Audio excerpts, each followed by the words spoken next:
From east to west, from top to bottom, from the ocean to the Great Lakes, New York is cool. But cool comes in a lot of varieties, from the hip of Manhattan to the chill of the Adirondack Mountains and everything in between. And New York knows cool better than anyone when it comes to cool climate viticulture, growing a remarkable mix of grapes and passionately turning them into an array of delicious wines that pair well with any food or occasion. As wine drinkers, we may be more familiar with hot valleys and famous regions, and the bigger the better in the glass. But New York is boldly making world-renowned cool climate wines.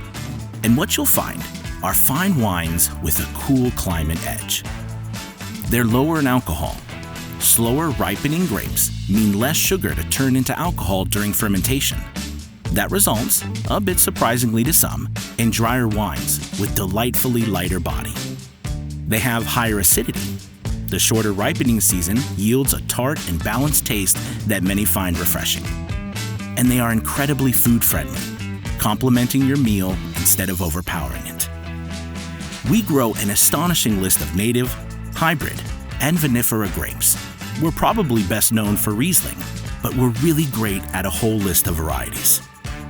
And even though we're universally cool, we're also remarkably diverse, with 7 distinct winemaking regions populated with small, family-owned wineries, with the know-how and the spirit to transform a cool climate into something elegant, friendly, approachable, and unquestionably bold.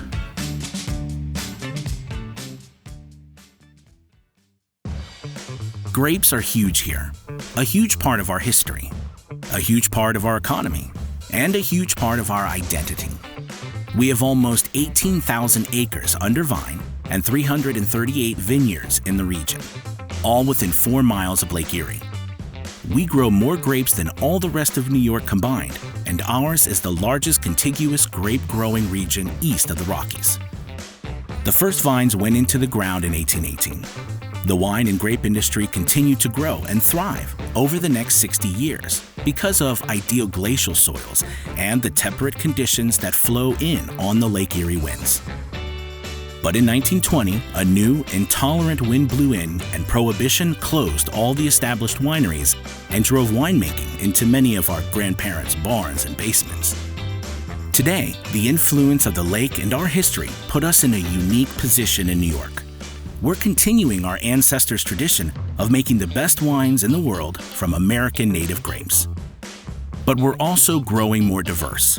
We've rededicated some of our best vineyard sites to growing traditional vinifera grapes, and they too are thriving in the tempering breezes off and in the glowing history of Lake Erie.